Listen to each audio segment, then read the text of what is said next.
same time, the Bureau of Internal Revenue will recalibrate its priorities and ensure that all those found complicit in the irregularities surrounding flood control projects are held fully accountable under the law. We will uphold fairness in our tax system. We assure our micro, small, and medium enterprises and large corporations who have been lawfully paying their taxes that you will be treated justly. We are just moving the focus from the MSMEs and from the auditing of large corporations. We are moving those efforts towards these questionable projects that we have been able to find.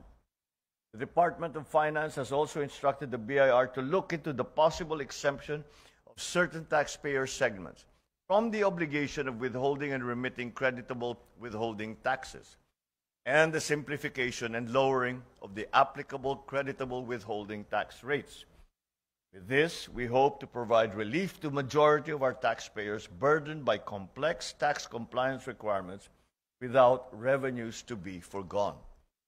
In the same vein, and following my directive on providing tax relief to those who need it the most, our employees, DOF and the BIR have submitted proposals for the increase of the ceilings for the tax-exempt de minimis benefits.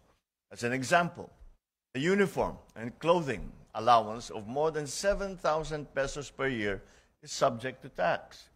Since cost of clothing has risen, we are looking at increasing the de minimis ceiling to 8,000 pesos a year. But these changes are not just about numbers. They are about fairness and dignity in the workplace. Every Filipino worker deserves to benefit from the nation's growth.